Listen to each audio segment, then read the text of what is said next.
Bab 057. Mendengar hal itu ibu tersebut semakin kagum. Wah, ternyata kamu tentara, pantes saja tadi kuat banget berantemnya. Sampai luka begini.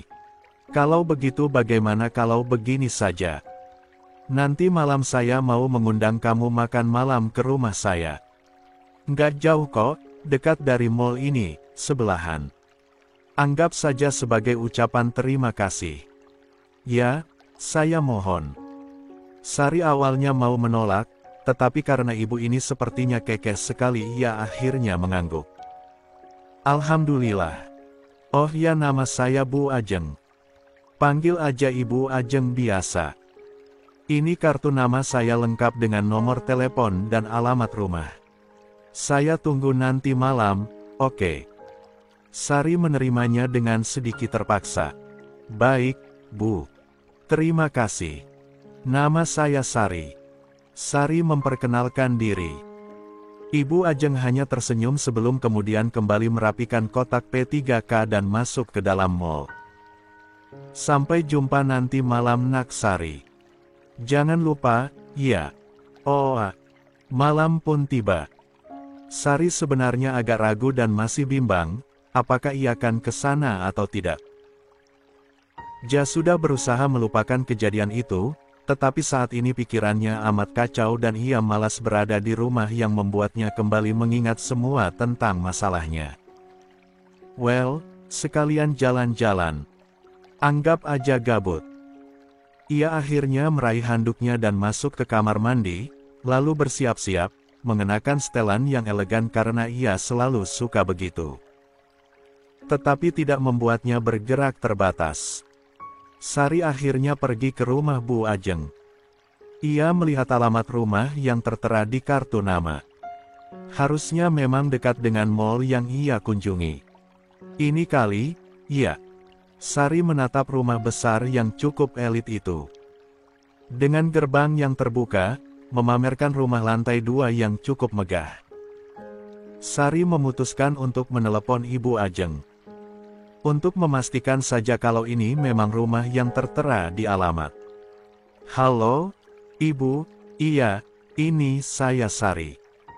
Oh, ya saya sudah berada di depan rumah warna krem dengan 2 lantai. Ini benar, kan ya rumahnya? Tanyanya. Wanita di seberang sana menjawab, iya betul. Masuk, nak. Kami di belakang rumah, kamu masuk aja, nanti security bakal ngarahin ke kolam belakang. Oh, baik kalau begitu. Sari mematikan telepon lalu berjalan masuk ke dalam. Ia sedikit takjub dengan rumah mewah itu. Arsitekturnya begitu modern dan unik. Rumah itu cukup nyaman dengan taman hijau di luar juga aneka bunga. Security yang berjaga di luar mengantarnya ke halaman belakang rumah di mana di sana memang ada kolam renang dengan lampu lampion berwarna white kalem. Ada meja panjang di pinggir kolam sedikit jauh, yang sudah diisi oleh aneka jenis makanan dan buah-buahan.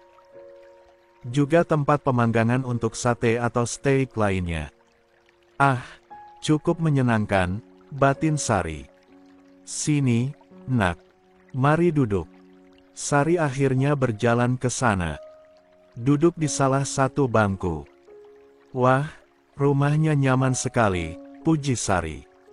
Haha, terima kasih. Kami sudah menyiapkan makan malam di luar. Ibu lebih suka mengajak tamu makan malam di sini daripada di dalam. Selain luas, sekalian menghirup udara segar. Ibu Ajeng menjelaskan. Sari mengangguk kagum dengan desain belakang rumah ini. Yang sedikit hijau nan mewah. Nak, cepat bawakan steaknya di dalam. Tamunya sudah datang. Teriak Ibu Ajeng memanggil seseorang. Duh. Tunggu sebentar, ya. Makanannya sudah siap, tinggal steaknya saja, soalnya anak ibu yang satu itu nggak bisa ketinggalan daging favoritnya. Ibu Ajeng heboh sendiri. Iya, Bu santai aja. Mereka berdua sibuk bercakap-cakap bertukar cerita.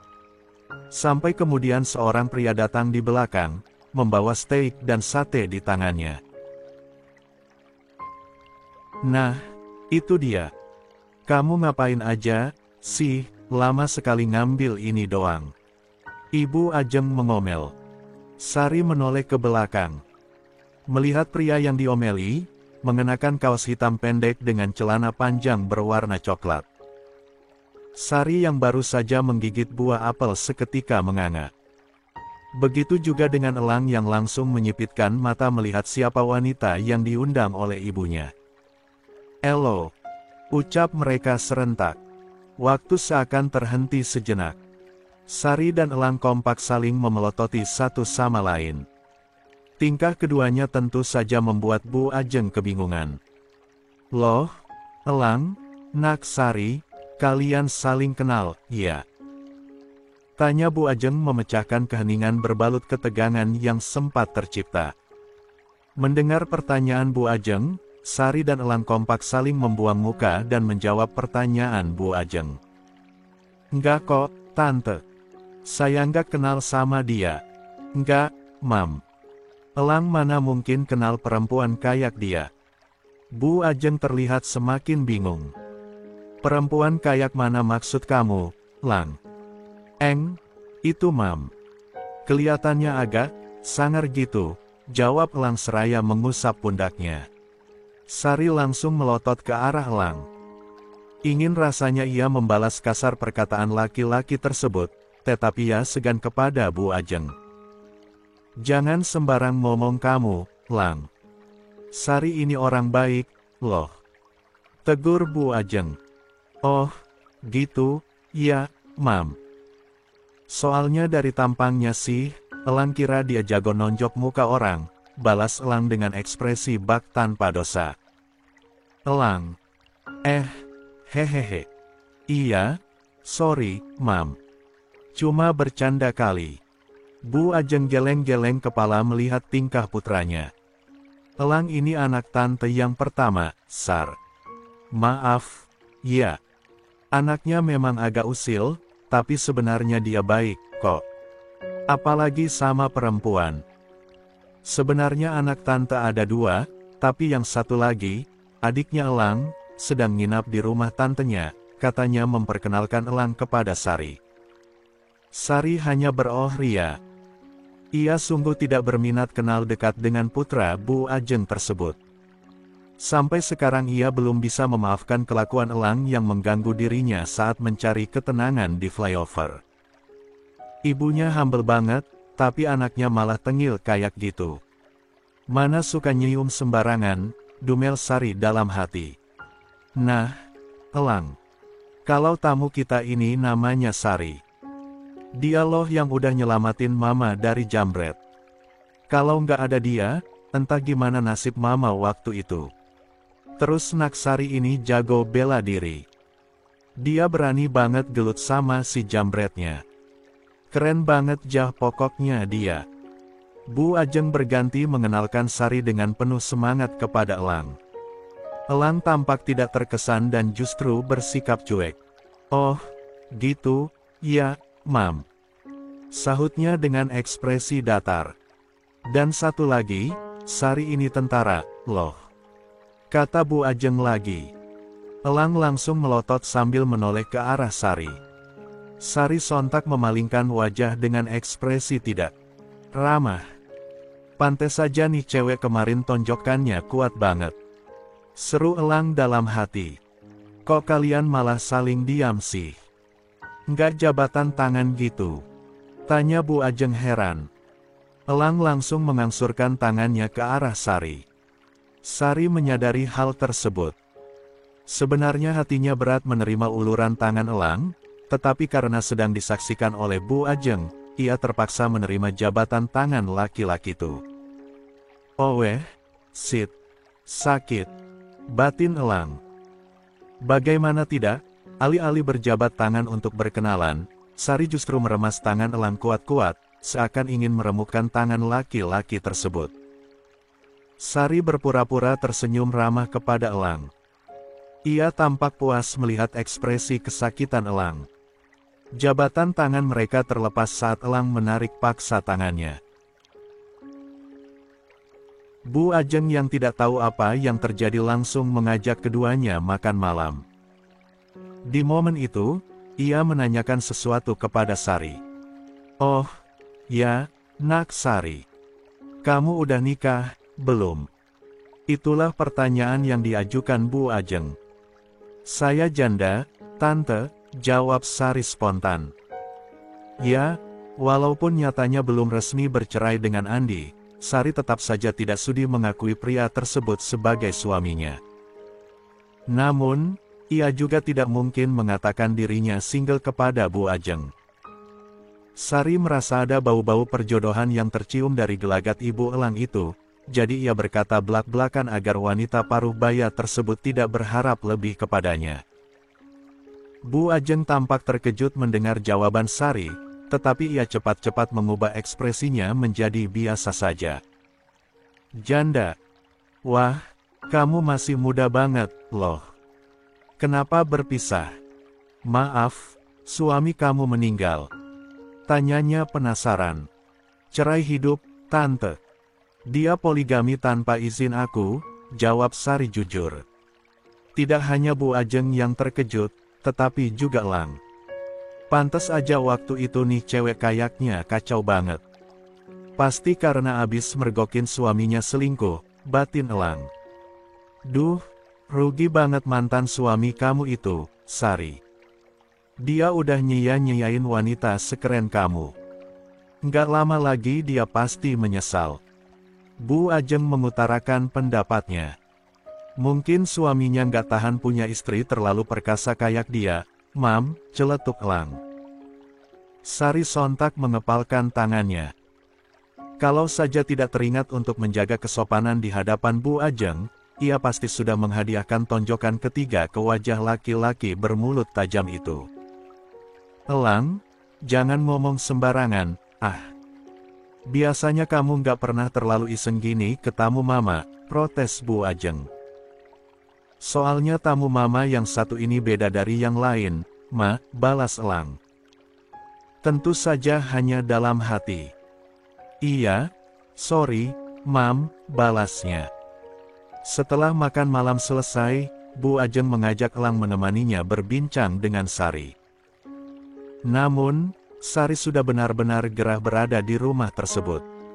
Tangannya gatal ingin menghajar orang setiap melihat wajah Elang. "Tante, aku pamit dulu, ya. Udah malam. Nanti kapan-kapan aku main kesini lagi," kata Sari berpamitan. "Wah, cepat banget pulangnya, Sar." "Ya udah, Lang. Tolong anterin Sari pulang, ya," sahut Bu Ajeng sambil menoleh ke arah Elang. Elang dan Sari sontak saling bertatapan. Elang mengeraskan rahangnya sambil geleng-geleng kepala, memberi kode kepada Sari agar menolak keinginan ibunya itu. Nggak usah, Tante.